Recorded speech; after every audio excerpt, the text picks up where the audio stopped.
ಅದು ಹೇಗೆ ಒಂದು ಬಲೂನ್ ಮಾಡ್ತಿದ್ದ ಸಣ್ಣ ಕಂಪನಿ ಇವತ್ತು ಭಾರತದ ಮೋಸ್ಟ್ ಎಕ್ಸ್ಪೆನ್ಸಿವ್ ಶೇರ್ ಆಗಿದೆ ಅಂದರೆ ನಂಬ್ತೀರಾ? ಕೇರಳದಿಂದ ಬಂದ ಒಂದು ಸಾಮಾನ್ಯ ಕುಟುಂಬ ಫೌಂಡರ್ KM ಮಾಮನ್ ಚೆನ್ನೈನಲ್ಲಿ ಒಂದು ಸಣ್ಣ ಶೆಡ್ ಮಾಡಿ ಟಾಯ್ ಬಿಸ್ನೆಸ್ ಮಾಡ್ತಿರ್ತಾರೆ. ಆದರೆ ಅವರು ಬಲೂನ್ ಕಂಪನಿಯಾಗಿ ಉಳಿದಿಲ್ಲ. ರಬ್ಬರ್ ನಾಲೆಜ್ ಯೂಸ್ ಮಾಡಿ ಟೈರ್ ಮ್ಯಾನುಫ್ಯಾಕ್ಚರಿಂಗ್ಗೆ ಶಿಫ್ಟ್ ಆಗ್ತಾರೆ. ಅದೇ ಇವತ್ತಿನ ಕಂಪನಿ ಮದ್ರಾಸ್ ರಬ್ಬರ್ ಫ್ಯಾಕ್ಟ್ರಿ, ಅಂದರೆ MRF.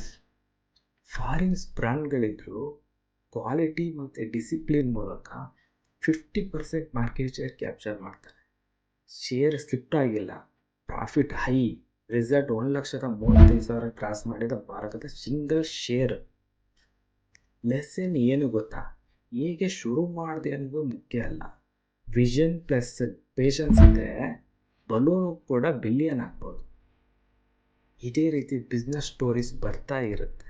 ಜಸ್ಟ್ ಒಂದು ಲೈಕ್ ಕೊಟ್ಟು ಸಬ್ಸ್ಕ್ರೈಬ್ ಮಾಡಿ.